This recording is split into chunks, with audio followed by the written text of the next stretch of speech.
Please welcome Seam Fitters UA Local 602 Apprentice, Megan Russell.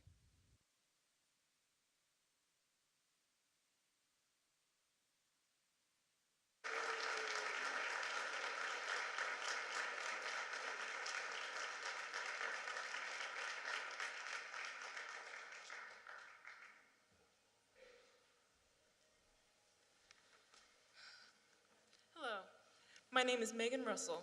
I live in Leonardtown and I'm a first-year apprentice with the United Association. I grew up helping my dad with construction work around the house, and I realized a desk job wasn't for me. I knew I wanted to work with my hands, and I knew I wanted to join the union as soon as I was old enough. So I joined the United Association's 5-year registered apprenticeship. It's hard work, but I'm earning full wages and benefits while I learn the skills to prepare for a lifelong career in the trades. I'm just beginning my career, but I'm already earning money for my future. I'm saving to one day provide for my family, to be able to retire with the dignity I've earned. At the United Association, we represent more than 362,000 members, and our work matters. Replacing lead pipes, installing efficient heating and air conditioning, installing fire protection systems, and much more. We're building the future of American infrastructure, but we cannot do it alone. Luckily, we have President Biden. He gets us.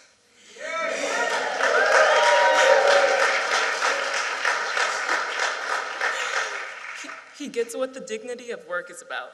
Thanks to the President's economic plan and his investments to rebuild America, President Biden is creating good jobs and opportunities for working families like mine. That is why it is my great honor to introduce the President of the United States, Joe Biden.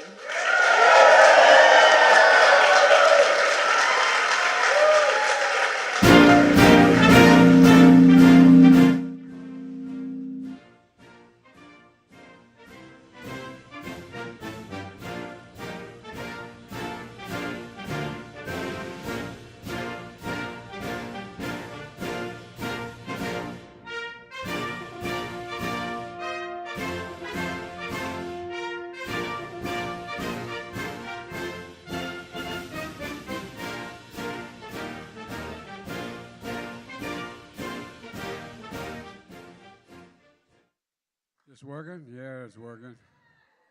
How are you all doing? Please take a seat if you have one. I said that, thank you very much. I said that when I was seeking the nomination. I said, take a seat, everybody. And there wasn't a single chair in the place. I said, that Biden really is stupid. He doesn't know it. Where's Doug? Congressman. He's around here somewhere. Oh, there you are. Doug, thanks for the passport into town. Doug and I have something in common.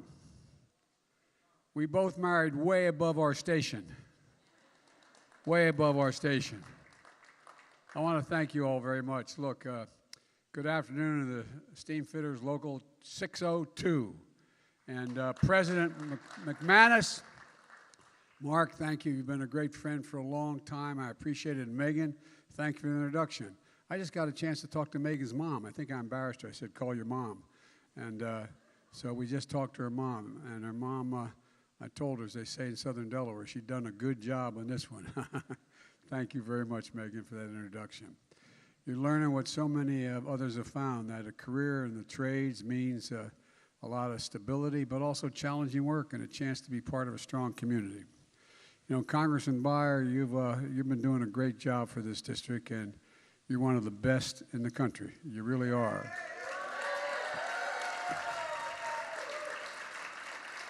I don't want to ruin his reputation, but we vote a lot alike. And thank you, County Chairman McKay, for joining us, and thanks for the passport into town. Look, we've got a lot to do. We've achieved a lot because of all of you in this room and other rooms around the country. And but I'd like to look ahead at what's to come, what we're going to be doing. Just this morning, we got some very good news about the American economy. Every 3 months, the economic outlook of America is laid out on an official report, a government report, that on the state of the economy. It came out today, this morning, And I'm not sure, and I mean this sincerely, the news could have been any better.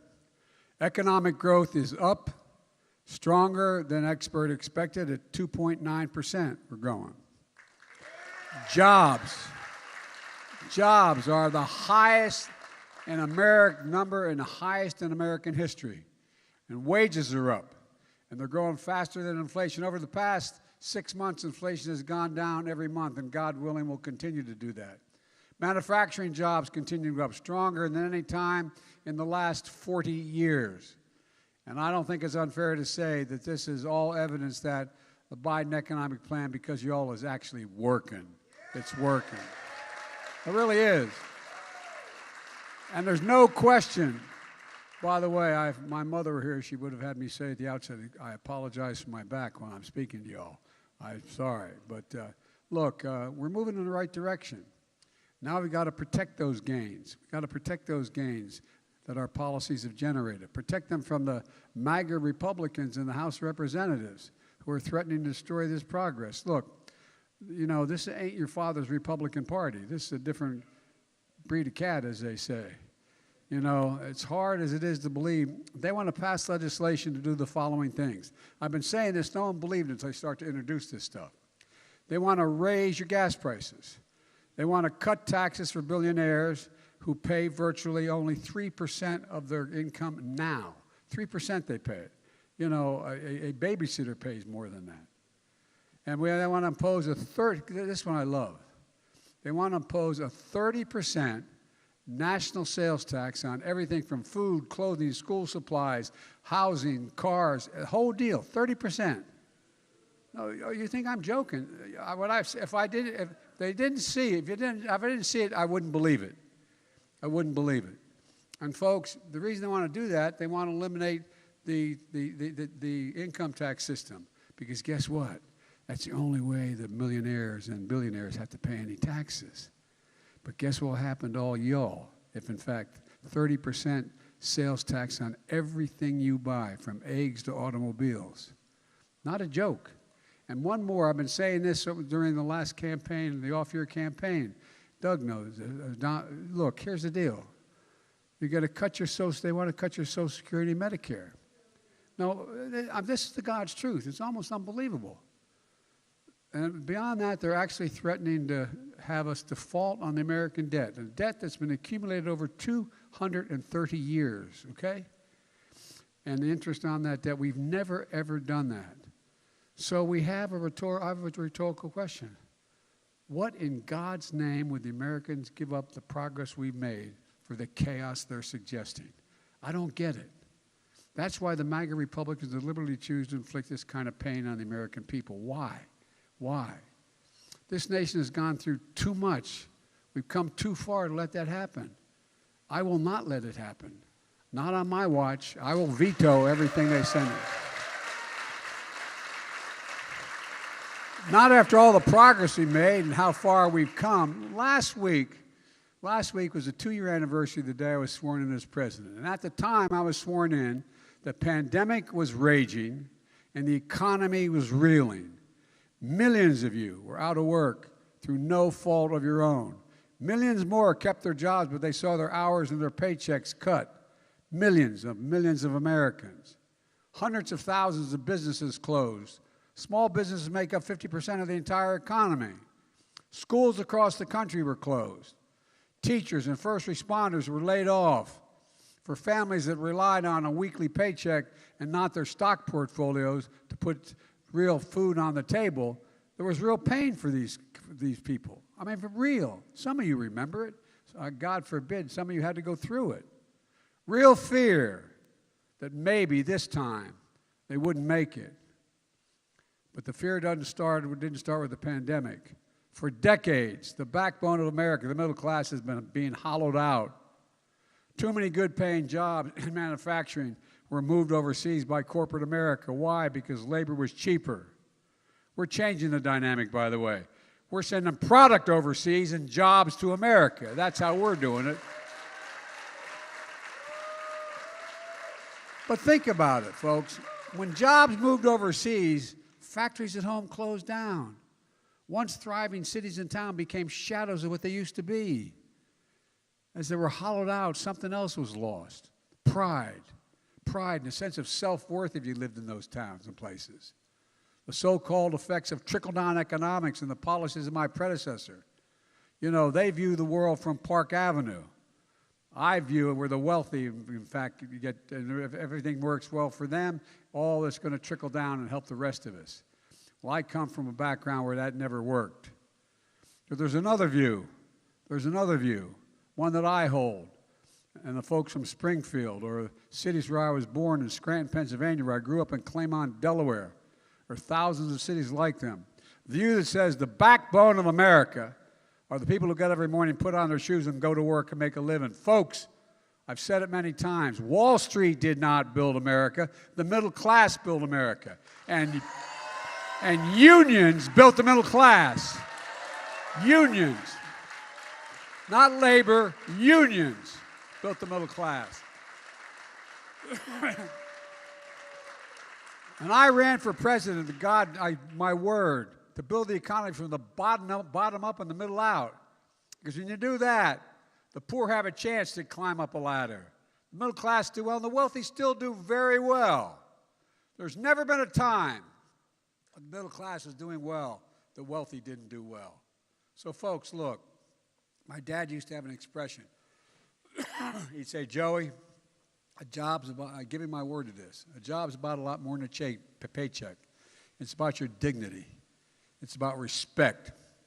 It's about being able to look your kid in the eye and say, honey, it's going to be okay, and mean it. First major piece of legislation we passed without a single vote from the other team when I got elected was the American Rescue Plan. Why? Because tax bases were way down. Cities and counties didn't have enough money to keep things going. So what did we do? We gave states and local governments the money they needed to keep cops on the beat, firefighters in the fire hall, first responders on the job, teachers in the classroom, nurses in the clinics and hospitals. Literally, they would have to have fired tens of thousands had we not provided the means for that. Back then, only 3.5 million people even had their first vaccination because the other guy and the other team didn't think it mattered a whole lot. Now, we have fully vaccinated 230 million Americans. We've also reduced the cost of health insurance for average Americans as well. We passed the bipartisan infrastructure plan. We did get some Republican votes to get that done. An infrastructure plan larger than anything except Eisenhower's National Highway Bill over 60 years ago. A once-in-a-generation of putting once-in-a-generation opportunity to put Americans back to work. You can't be the #1 economy, the strongest economy in the world, without the best infrastructure in the world. It's not possible. You don't have the best trains, planes, airports, and the like. You can't do it. You all know better than anybody because you're the ones making it happen. But think about it, not a joke. Last year, we funded 700,000 major construction projects. 700,000 all across America.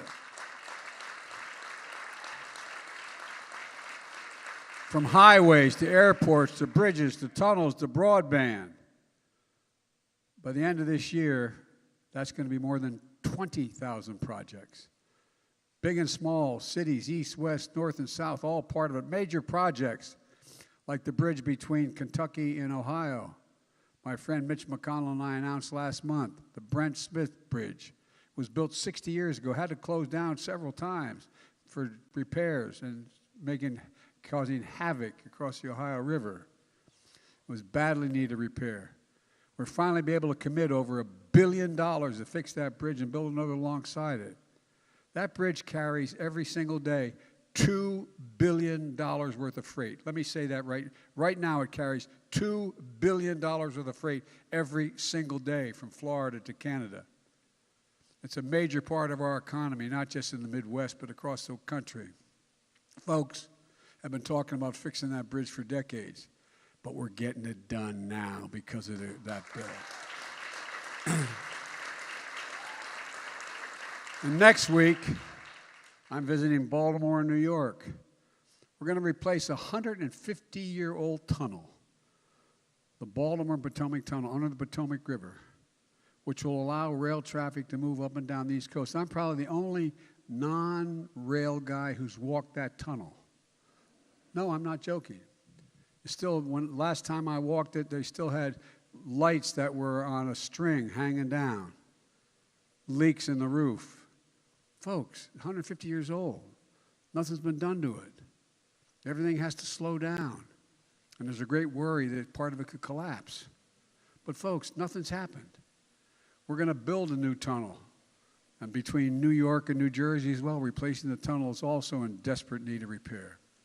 This is going to cut commute times, improve safety, make travel more reliable for 200,000 people making trips through that tunnel every single solitary day. And that's not all. You all are doing it already. We're going to replace the poisonous lead pipes like you read about so much and what you're doing.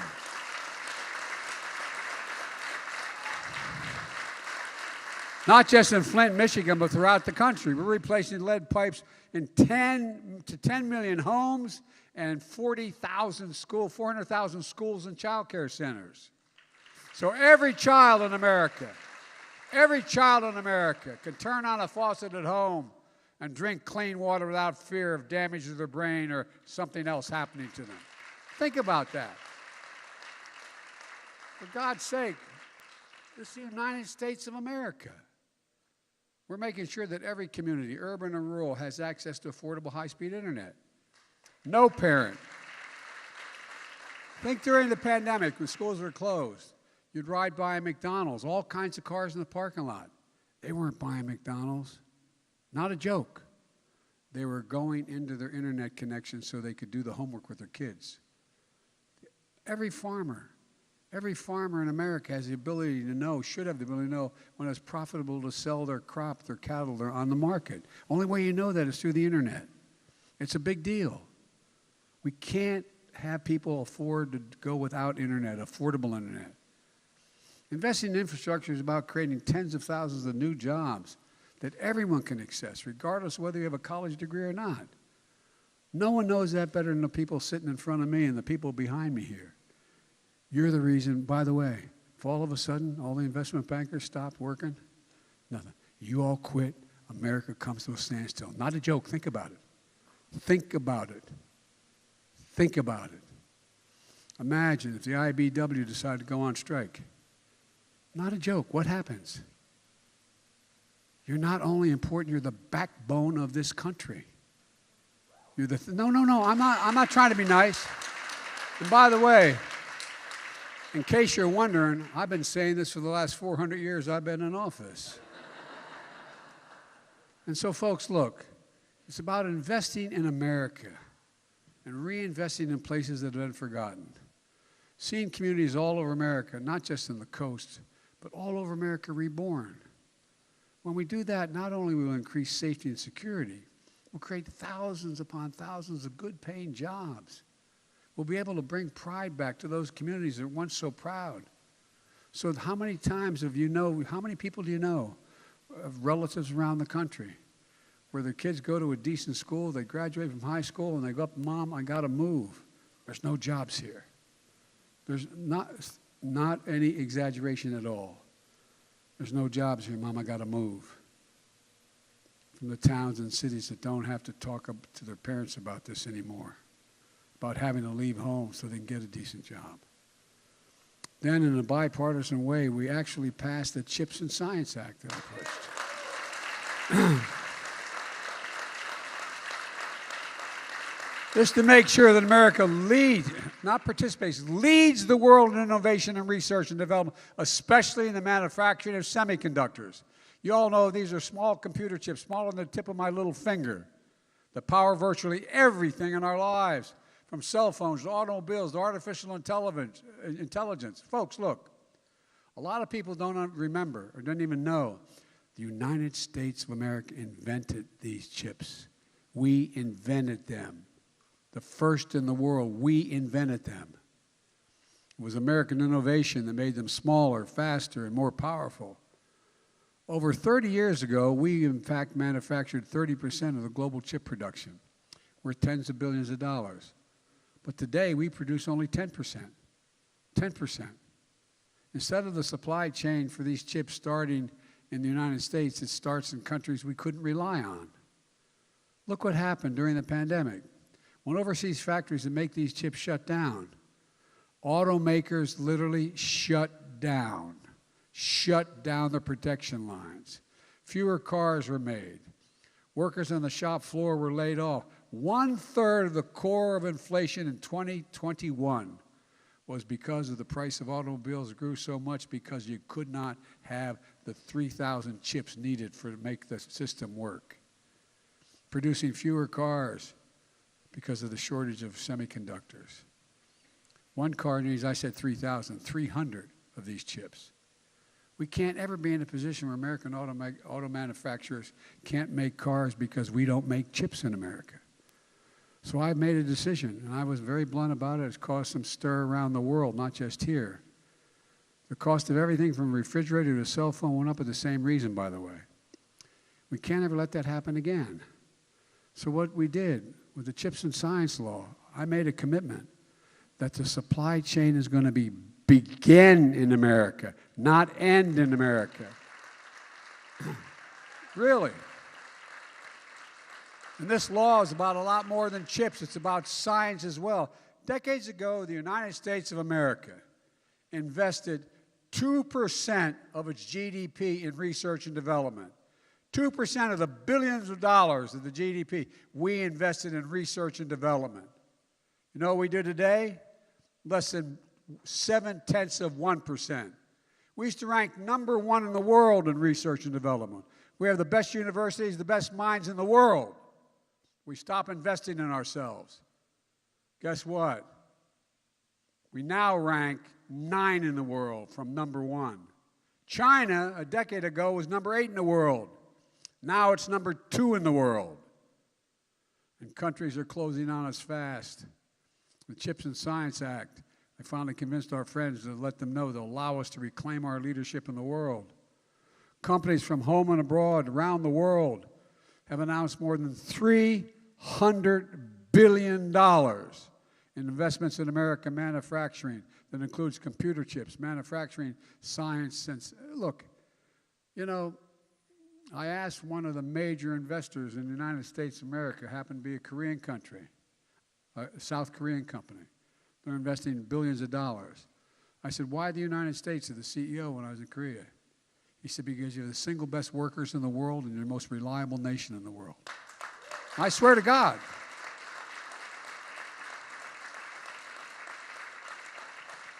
We're building new chip factories and new good-paying jobs in Ohio, Arizona, Poughkeepsie, New York, Syracuse, New York. Let me give you an example. In Ohio, Intel is investing $20 billion. More than half of it will go to construction of a state-of-the-art semiconductor factories, to creating 7,000 prevailing wage construction jobs. 7,000. By the way, the deal I said, you come, you pay prevailing wage.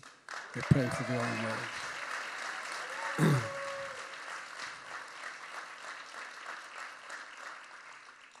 And of the 10,000 jobs in that field of dreams of 1,000 acres, west of Columbus, 3,000 permanent jobs operating in these factories. By the way, these factories are multiple size of football fields. I mean, they're multiples of the football fields, each of them. You know, those jobs pay an average in the factory of $135,000 a year, and you don't need a college degree.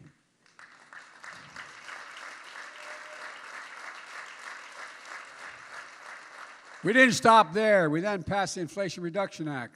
We're trying for years to give Medicare the power to negotiate prescription drug costs. You pay in your taxes billions of dollars into Medicare so they can help. Well, guess what? We pay the highest prescription drug prices of any country in the world. Let me say it again. The highest of any country in the world, because other countries don't allow that to happen. So we wanted to give them the same power the Veterans Administration has used to cut drug price in half for our military personnel. Big Pharma is always able to stop us. I've been trying this for over 30 years when I was in the Senate as well. But we finally got it done. And thank you, pal. Thank you, thank you, thank you. So you know what we've done? We said, by the way, the vast majority of the medicines and the prescriptions they, in fact, invent are because of federal investment, federal research, federal development, your tax dollars, your tax dollars. They do good work, but your tax dollars get them off the ground. Well, here's the deal. We put a cap, and it's now in effect, as of January 1, of $2,000 a year on prescription drug costs for seniors, even if their drugs cost $10,000, $12,000, or $14,000 a year, as some cancer drugs do. They pay no more than $2,000 a year.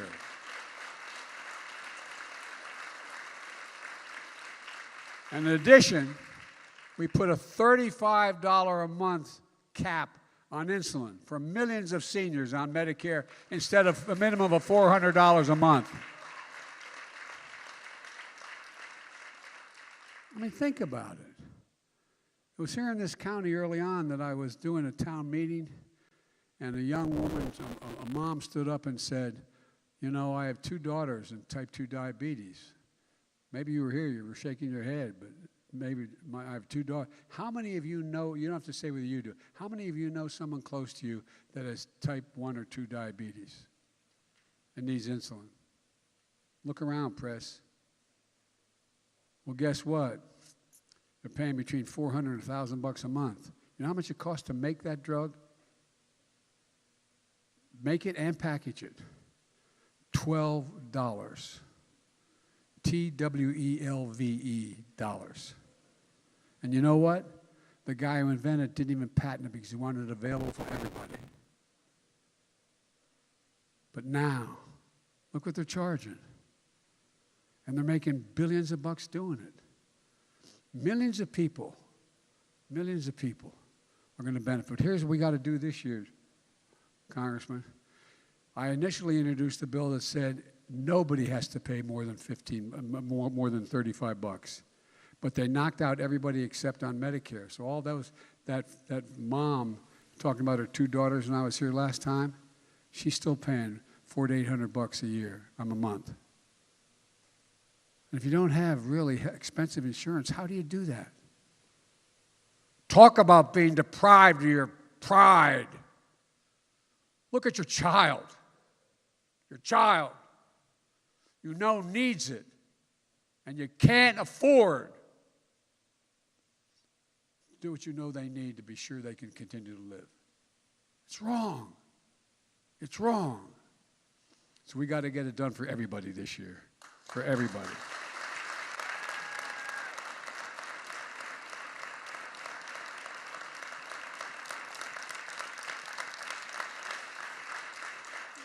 And we amended the Affordable Health Care Act, so millions of people, poor folks, who couldn't afford the better health insurance, we were able to save them an average of $800 a year. Well, we're making that this year again to make sure that's the case. And by the way, that same piece of legislation contains the biggest investment ever to deal with the climate crisis we face. And by the way, if you don't think we have a climate crisis, come travel with me around the country. No, I'm not joking. Go back. Go back. And here we are. Travel around the country. I have been in the West Coast and the Southwest and the Northwest where more timber has burned to the ground than the entire state of Missouri. You hear me? The entire state. We have enormous drought. Now we have these superstorms in the West. I just was out in California in a helicopter with the governor again in Northern California. Folks, there is a thing called global warming. It's real. But we can do something about it. So what happened? Doug, I think you might have been with me when I invited the chairman of the board of the 3 major automobile companies in America on the South Lawn. At the time, the chairman of the board of General Motors, Mary Barra, was suing the state of California because it had a higher standard for exhaust than the rest of the country, arguing that no state can have a higher standard than the federal government. Well, guess what? a week or 10 days later, I got a phone call. She said, I'm dropping the suit, and we're committing that we will go all electric by 2035. Saving billions of gallons of fossil fuels, billions of gallons. And guess what? The bill we passed, you know, we're in a situation where we're going to be able to save an awful lot of money, an awful lot of money. And by the way, families are going to save more than $1,000 a year in tax credits for these vehicles when they purchase one, and energy-efficient appliances like refrigerators and washing machines. And we're paying for all of this, and finally making sure the biggest corporations just begin to pay a little bit. The days are over when corporations are paid zero in federal taxes. In 2021, 55 of the largest corporations in the Fortune 500 made $40 billion. You know how much they paid in taxes? Zero. Zero. Zero. So we passed a law saying they have to pay a minimum of 15%. My God, isn't that awful? Anybody in here that has a full-time job pay less than 15% of your income on taxes? I don't think so. These big laws, we put them all in action because we paid for them. That's one of my primary objectives this year, to implement what we passed. Folks were based on a promise, and they really began to doubt government's ability to keep a commitment.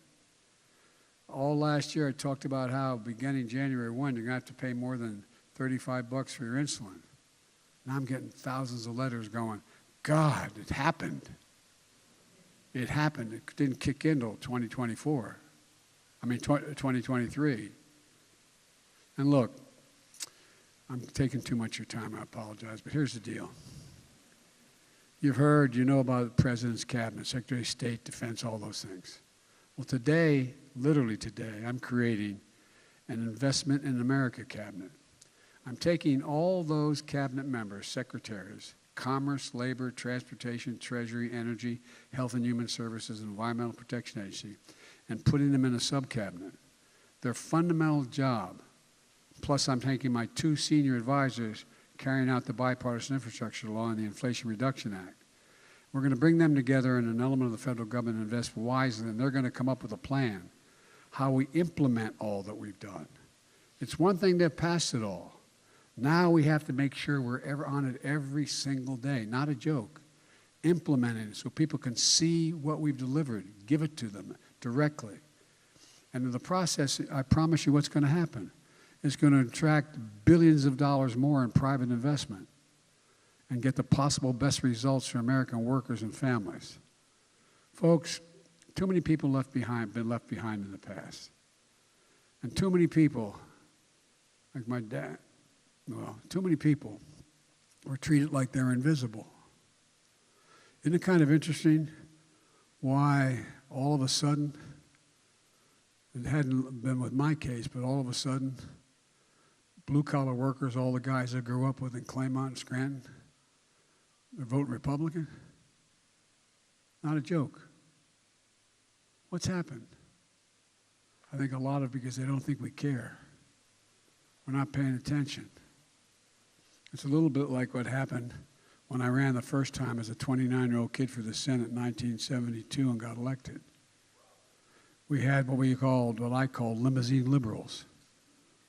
A lot of people wanted to do an awful lot, but they just forgot about my neighborhood. They forgot about the neighborhood I grew up in.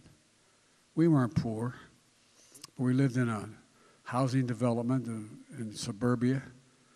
I think it was 42 homes, split-level homes, 3 and 4 bedrooms. We had a 3-bedroom split-level home. In the process, we had 4 kids and a grandpapa or an aunt living with us all the time. I look back and I wonder how the hell my parents did it, but we thought it was good. The walls were very thin. But remember, and my dad was a hard-working guy. He'd come home for dinner every night and go back to work. Not a joke.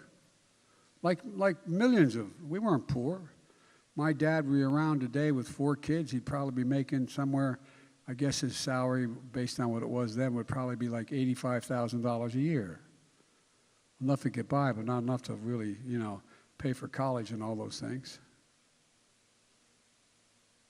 And they remember in my old neighborhoods why the jobs went away, and wonder whether a path even exists anymore for them to be counted in. These invisible folks that I grew up with. But I know we can forge that path. I'm confident we can. But building an economy where nobody's left behind.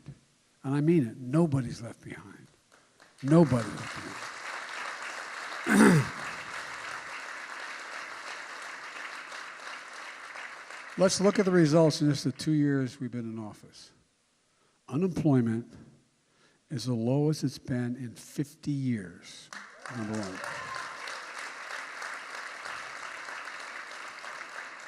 The first 2 years of my administration, we've had the strongest years of job growth ever in American history, on record.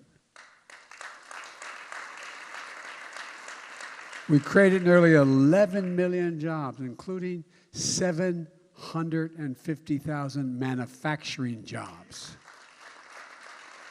Where in the hell is it written that says America can't lead the world in manufacturing again? Where is that written? I don't know where it's written. And it's not going to be on my watch.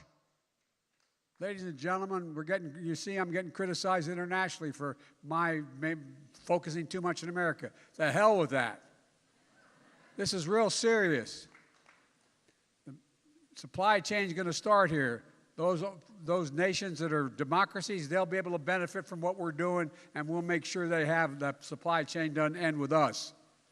The unemployment rate is near record lows for black and Hispanic workers, and the lowest ever recorded for people with disabilities, the lowest ever in history. And over the last 2 years, more than 10 million people have applied to start a small business.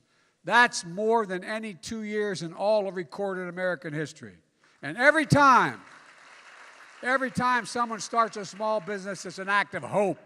It's an act of hope.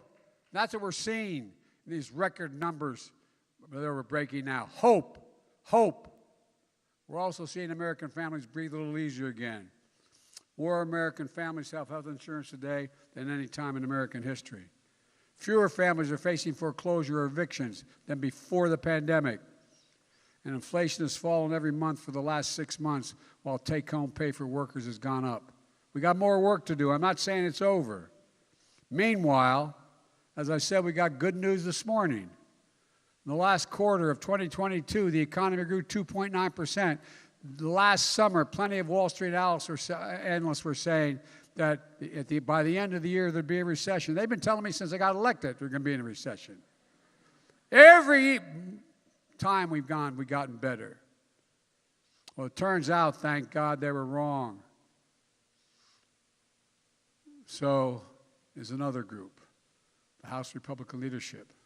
As I said, it's not your father's Republican Party. It's a different breed of cat. I call them extreme MAGA Republicans. Not all Republicans are there, but a distinct minority of 30 to 40% of them. As I said, they seem determined to be the party of chaos and catastrophe.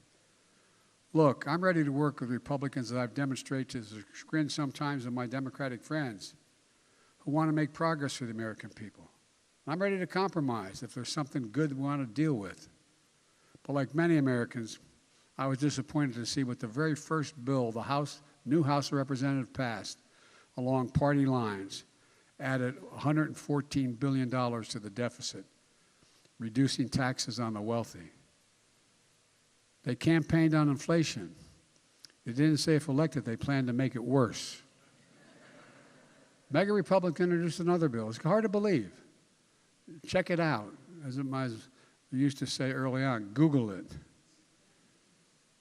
Blocking action to help lower gas prices, to help consumers. And now these MAGA Republicans have to introduce another bill. It's going to eliminate the IRS, going to eliminate it completely.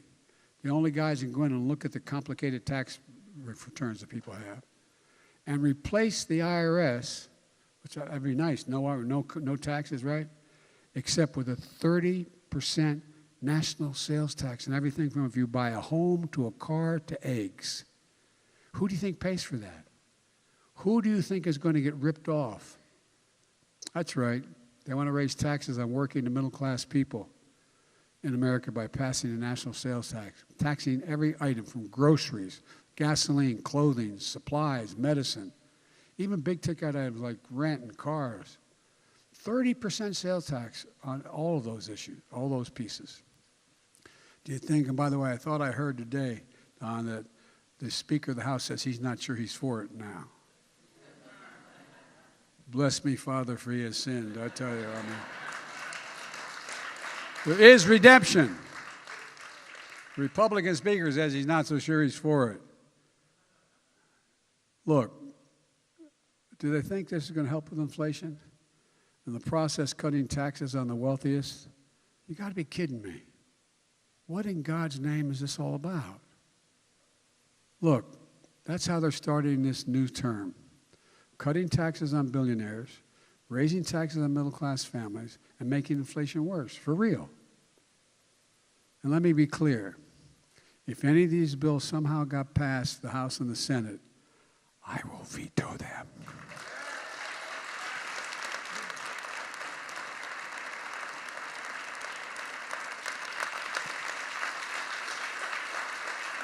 I was here campaigning in Virginia in the off-year election, pointing out the Republicans wanted to cut Social Security and Medicare. And you all looked at me like, come on, Biden. Well, guess what? Americans have been paying into them every single paycheck since you were 16 years old. Well, I got a better idea. I want to strengthen Social Security and Medicare, not gut it. If wealthy Americans want to keep Medicare and Medicaid growing strong without having to cut anything, if wealthy Americans paid the same rate that you all pay, for example, up to $139,000, you pay slightly more the more you make, but it stops there. And so if you're making $1 billion, you pay the same amount you're paying if you made $139,000. I think it's $139,000. Well, guess what? Keep the same percentage or something like it. Make sure that nobody making more than, and I've said this and I've kept the commitment. As long as I'm president, no one making less than $400,000 will have a single penny of their taxes raised, period. I don't know many people making $400,000. Look, if Republicans want to work together on real solutions and continue to grow manufacturing jobs, build the strongest economy in the world, and make sure Americans are paid a fair wage, I'm ready. But I will not let anyone use the full faith and credit of the United States as a bargaining chip. The United States of America, we pay our debts. It took 200 years to accumulate that debt. Let me explain this. Look, under my predecessor, the last guy that was president, the deficit went up 4 years in a row, accounting for 40% of the entire 200 years of debt. You hear me? No president added more to the debt in 4 years than my president. I misspoke. 25% of our country's entire debt. 25% accumulated over 200 years. Added by the last administration in just 4 years. On my watch, we've taken a different path with Don's help.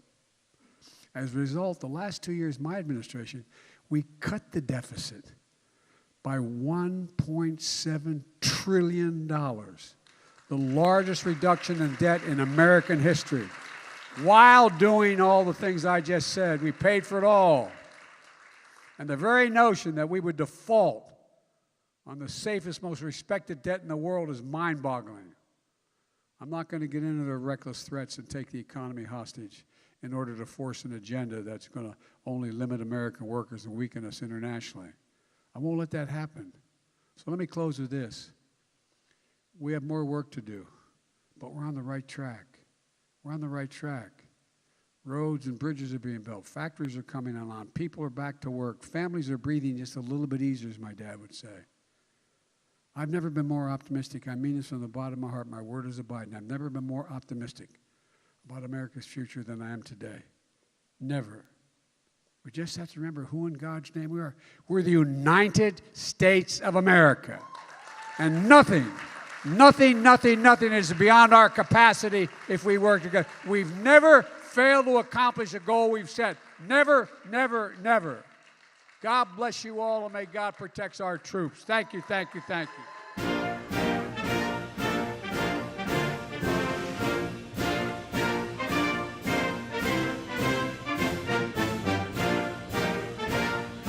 Folks,